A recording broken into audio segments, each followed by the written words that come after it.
Why did our first live stream suck? Well, it was nobody's fault but mine, really. I've got to be honest.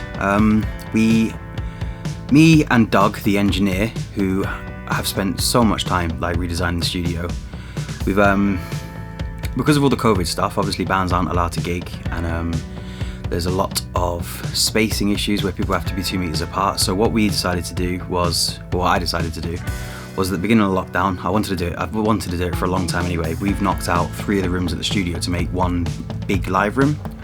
So like now, when they're saying that you can be in the studio and you're allowed to be, but you have to be so far apart, we have the space now to do it.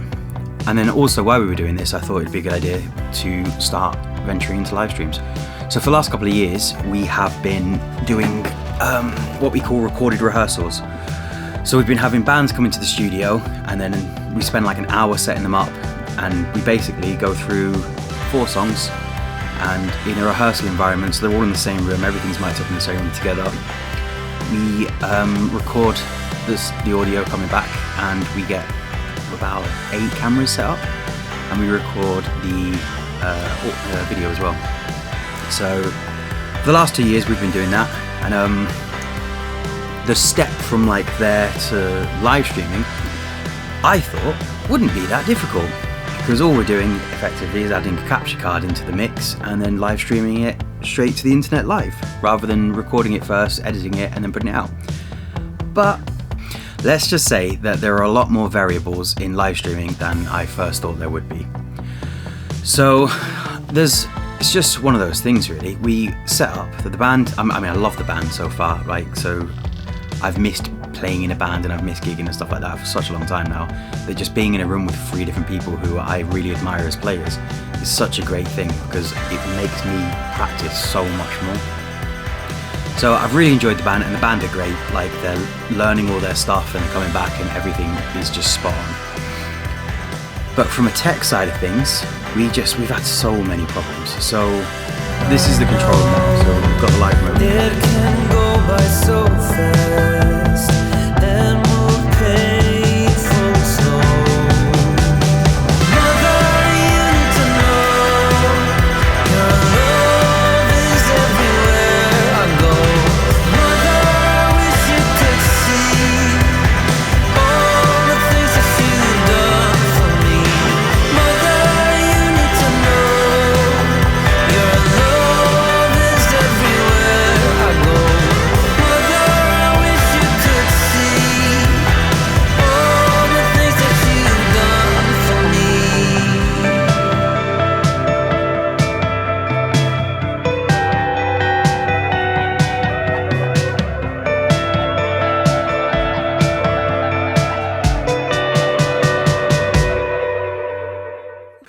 So to get from here to the live room, I initially brought 20 meter HDMI cables because we were going to run them all around the room.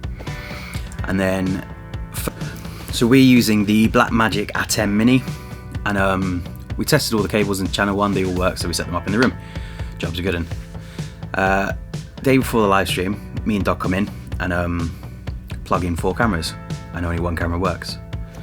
So at first we thought this was the leads, so we stripped all the leads out, got new leads, and so the first live stream we did, if you watch on the channel, only has 1 camera working, because it was the day before the live stream. I couldn't order any more to get here in time, and it was just carnage basically. So 5 minutes before the live stream's supposed to go on, I'm stood in here looking at the thing, wondering why it's not working. I've since found out why it's not working. It's got nothing to do with the cables. It's the settings on a Sony camera. You have to select the lowest quality HDMI output for it to work with the ATEM Mini. I don't know why, it's just one of those things. But on channel 1, it'll take any output. Please, can someone explain that to me if they can? So we had all those issues, and then obviously we had to learn how to use OBS at the same time, and that's been just a whole nother mission in itself. So on the first live stream, in fact on the first and the second live stream, they're both streamed at 720p.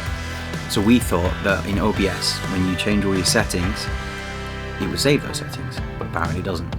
So streamed the first one, second one, again, we were just struggling for time. I've since made a decision that I'm going to have to get here the night before the live stream and set all the mics up and everything and get the audio working, because it's too much trying to do the cameras, the audio, and everything else in the same day. So my plan going forward is to have the audio set up ready to go. So all I have to do the next day is walk into the studio and we're good to go. And then that gives me more time with Doug to set up the OBS and make sure everything's working properly. We're also going to put together like a checklist of things we need to do every time, because there's just so many things you have to check to make sure that are right.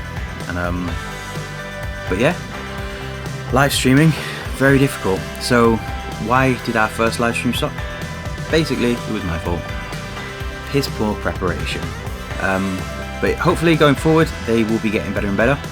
I can't wait for the next one. So we've got our first special guest joining us on the 1st of December.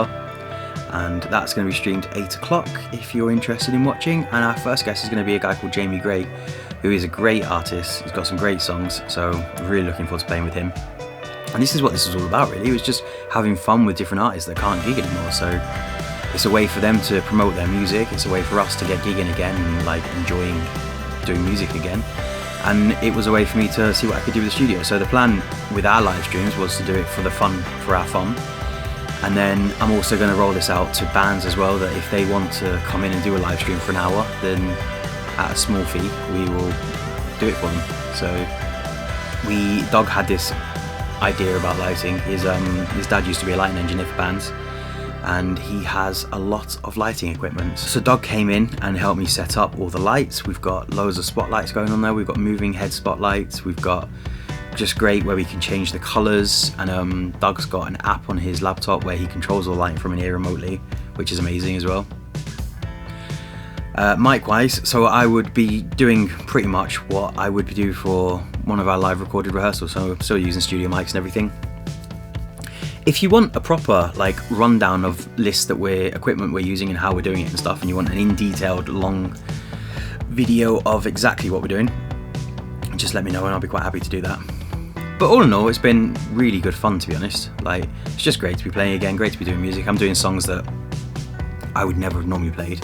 Like Tony's picking some songs that I've never even heard of, let alone played before, so which is great for me as a guitarist as well, because it lets me branch out a bit and learn new stuff, and I've really been enjoying that. I've got Kyle on drums, who's a brilliant drummer, and I'm loving playing with him again. We've got Dan Monk on bass, who's just solid. Do you know, one of those bass players that is just like always with it, throws in some amazing like melodic lines and stuff every now and again that just, it's just brilliant. So really enjoying it. But yeah, so if you want to tune in, we are doing the next one on the 1st of December, and it's going to be featuring Jamie Gray, which is going to be awesome. Cheers guys, bye.